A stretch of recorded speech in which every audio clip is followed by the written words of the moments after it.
She's a certified yapper, but looks good doing it. Gabby, I love you. It must suck being that hot.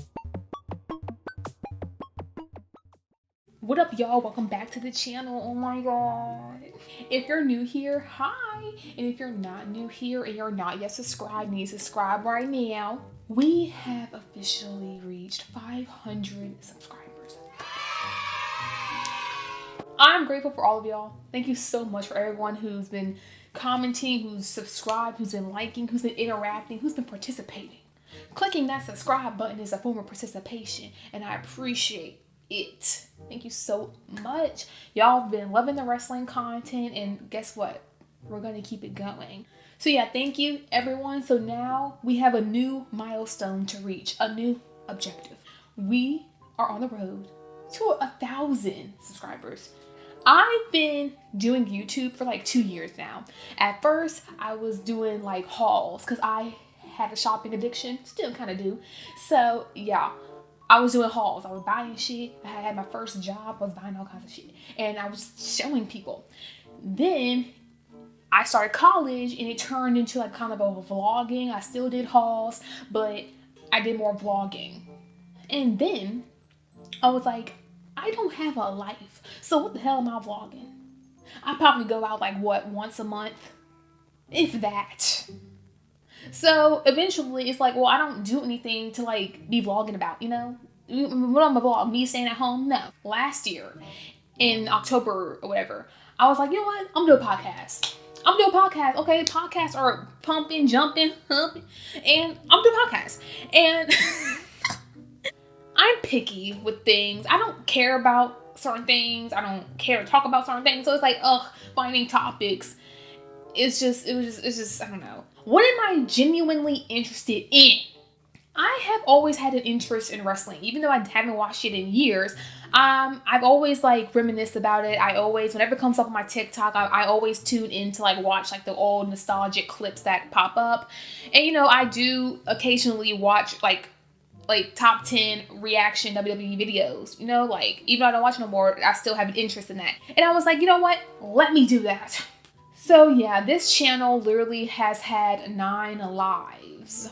I think I have found a new ground to walk on. Put on y'all jammies, get comfortable, get you a nice drink. If you're underage, juice or water, thank you. But yeah, just get comfy, y'all. Number 10, Jack Swagger's babyface promo.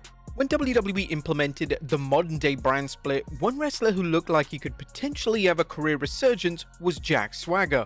SmackDown had a limited roster, and with Swagger being a former world champion, there was some sound logic in giving Swagger a push up the card. Unfortunately, this planned push completely fell apart when Swagger cut arguably the worst promo in SmackDown history. The babyface version of Swagger would cut a promo in street clothes and a backwards cap, and the promo was evidently designed to be cool and hip, but it ultimately made the former world champion look insanely stupid. Swagger would state lines such as, I have one stone cold fox of a wife. Whoa! Good lord, that was cringe. Huh? Had zero reaction and didn't remotely care, and you could visibly see the confidence leave him as soon as the crowd gave him the silent treatment. Number 9, Shotzi's demented. I remember Jack Swagger. Oh my god, the ruthless aggression era of him. Jack 1, 2. Oh my god, they really did, like back then, they really tried to push him hard. I didn't really have a problem with like his wrestling skills from what I remember, but I do remember like he just wasn't really good on the mic. You know, they got some wrestlers. Even though he wasn't that good on the mic, I feel that being a heel suited him more. You know, I don't know. It's just, some people just got that look. Some people just got that look like, oh, he looked like he'd be like one of those asshole jocks. Also, when they changed his gimmick to like the League of Nations whole thing, and they gave him, I forgot his name, like the manager dude with the beard, I forgot his name. I remember that gimmick. I didn't care for that. I was like, okay, this isn't really like, even though he does look like someone that would be a part of that, like it just, to me, just didn't fit him. Yeah, definitely one of those wrestlers that they try to push, but they just couldn't get the crowd to like back them up. Poor Tink Tink, hope he's doing better. Number 9, Shotzi's demented promo. On the final SmackDown before Survivor Series War Games in 2023, Shotzi cut a promo on the show that was totally unhinged and completely baffled the crowd. Shotzi explained her motivations for targeting damage control, and while these motivations were grounded and logical, Shotzi's delivery was far from it. She was delivering the promo like she was a spooky supernatural character, and it just failed to connect with the audience at all. What was supposed to be a serious and legitimate promo turned comedic incredibly quickly, and even her War Games teammates in the ring looked like they were about to break character and burst out laughing. Number 8. Ronda Rousey doesn't know the WWE schedule. Ronda Rousey's first WWE run received rave reviews. However, when it came to her second WWE run, nothing seemed to click. Rousey's work was lackluster at best, and the majority of her promo work failed to generate a significant reaction from the crowd. This was the case on SmackDown in late 2022, as Rousey would be interrupted by a returning Charlotte Flair. Rousey would cut a promo where she said that Flair wanted to challenge for the title at SummerSlam, only for her to quickly realize that the next major event was actually the Royal Rumble. Rousey then completely butchered her recovery, which made the situation and promo delivery even worse. How do you work for a company you don't know the order of the goddamn, the biggest pay-per-views of the goddamn year? Isn't the Royal Rumble like earlier in the year? Like it's always been like in January or something, because WrestleMania is April. How do you get that? SummerSlam's in August. How the hell do you get that confused? Gangrel speaks. Even though Gangrel was one of the more interesting characters of the Attitude Era, a lot of fans claim that the character's aura completely disintegrated the moment he cut his first promo. The reason to have Gangrel speak never made any sense, as nobody was crying out to hear his voice, and it added to his mystique that he never spoke a word. Gangrel was clearly nervous when delivering the dreaded promo in April of 1999, and he stumbled in his words a number of times during it. It didn't help that Gangrel sounded like the least intimidating vampire alive, which definitely hindered the character. It wasn't a coincidence that Gangrel's WWE push then began to fizzle out after this infamous promo. The promo was no doubt a test from Vince McMahon to see how he would perform on the mic, and due to it being a colossal failure, McMahon likely lost interest in the once captivating character. Number 6. Tamina copies Charlotte's dialogue. Not every wrestler in WWE has been given the opportunity to cut an extended promo. However, when a wrestler is given the opportunity, it's important that they do a great job, as this will usually lead to WWE giving them more time on television, as they've proven they can handle one of the more difficult aspects of pro wrestling. In 2017, the women from the first I like how some of these promos were on the video that I did with the worst women's promos. Wow, that's crazy. The all-women's Money in the Bank match were exchanging words in the ring on SmackDown, and Tamina delivered one of the most awkward yet hilarious blunders of the past decade. All of the women were sharing their grievances. Sorry I keep pausing y'all, but I always loved Charlotte's ring gear. I always liked it sparkly, shimmery. Like I'm a sucker for like shimmery, like cute clothes. Like cute ring gear. Like I loved Kelly's ring gear. I loved Eve's ring gear. I just like when they wear bright colors and they just have like accessories and all that. Okay. Surrounding the controversial finish to the Money in the Bank match, and during the promo, Charlotte Flair would inform Natalya that if she doesn't shut up, she will make her look like Ellsworth. Then it was time for Tamina to deliver a line, and in a move never seen before in WWE, she repeated Flair's exact line. The crowd were lost for words, and the talent in the ring clearly had similar feelings. It's never been explained what happened here. Did she forget her lines, or did Flair accidentally steal Tamina's line? We may never know. Number 5. Roman Reigns' infamous promo. Roman Reigns' babyface work was always criticized for being corny and unintentionally comedic. I'm about to say, he wearing contacts. I know Roman Reigns' eyes weren't never blue. I think I would have remembered that. His babyface work, especially when it came to his promo work, was often scripted insanely poorly, and this was a huge detriment to Reigns. As we've all seen since his heel turn, that Reigns is an incredibly gifted talker.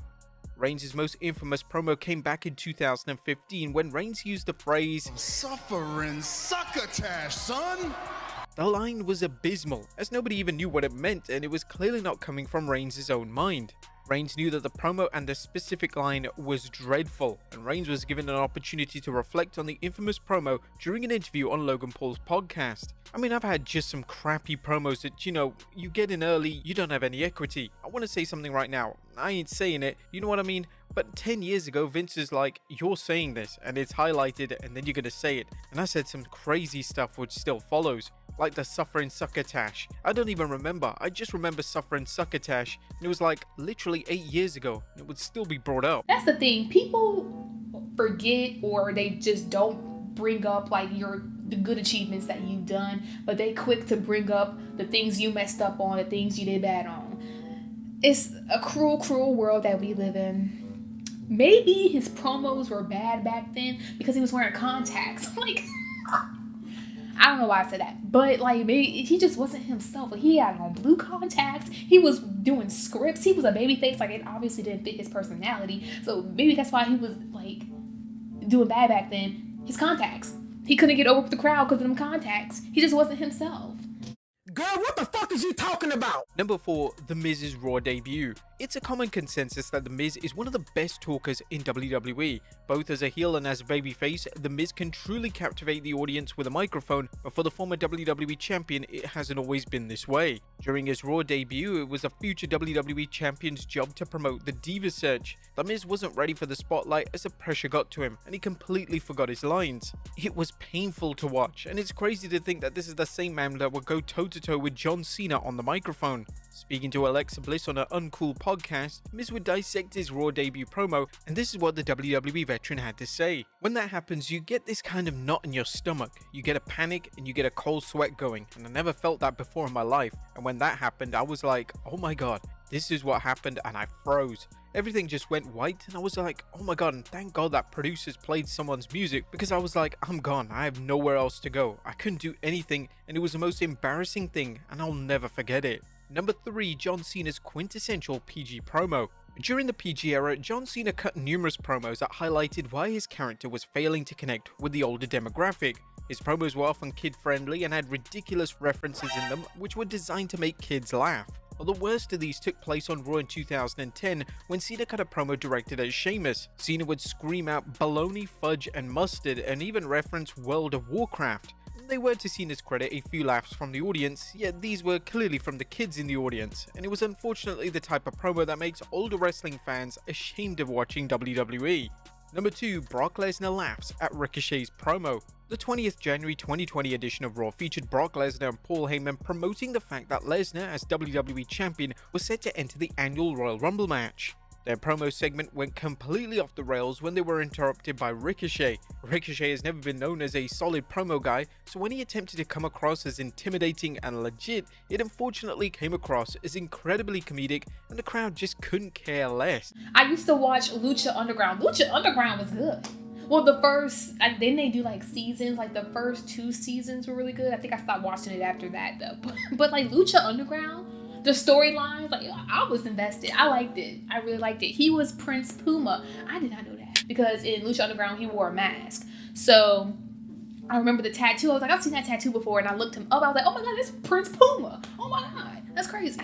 But yeah, what I was saying, I don't think anyone could really like look intimidating next to Brock Lesnar. If you stand next to Brock Lesnar, now if you're like the Undertaker or something, then yeah. Brock Lesnar is a hard dude to be like, oh yeah, this person can beat up Brock, this person can take him on. The promo was so bad that Lesnar was audibly laughing at it. This definitely wasn't the intention behind Ricochet's interruption, and as a whole, the segment did more damage than good. And number 1, The Undertaker's worst promo ever. The Undertaker's character was in its weirdest place ever in the summer of 1999. Following the disbanding of the Ministry of Darkness, the dead man found himself in an alliance with the Big Show. The Undertaker was slowly reducing the number of supernatural elements within his character, and it's hard to say what this incarnation of this iconic character was supposed to even represent. During one of the promos on Raw, in a rare move, The Undertaker completely lost the crowd. The Undertaker's promo was nonsensical, and it even left Jerry Lawler on commentary wondering what on earth he was even rambling about. The dead man stated that he and the Big Show took a ride into the desert, and The Undertaker revealed that there was concern that the Big Show wouldn't be able to handle the physical task at hand due to the heat. The Undertaker would then reveal that he only wanted Big Show to have enough gas in his bike to get to the desert, and he was going to have to scramble to survive. It was some of the worst work of The Undertaker's career, as it was just him ranting about conditions in the desert. This was of course the infamous promo segment, which was interrupted by Chris Jericho. Jericho would notoriously bury The Undertaker in his promo, and due to the dead man not being aware of Jericho's promo material, it landed Jericho significant backstage heat. But there you have it, folks. Who do y'all think needs a little bit more work on the mic? Who do y'all think cut the worst promo ever? I can't really recall anything on my mind right now. Since this video was a little short, I'm going to do 2 videos this week. So I'm gonna try to like get into that rotation of 2 videos a week, because there's a lot of suggestions that I have, and I want to get to them. If you're not following my socials, my TikTok and my Instagram are down below. Also, watch the previous video if you haven't, and thank you all for your support. We're on the road to 1,000, and oh my god, like we're almost there, y'all. Bye.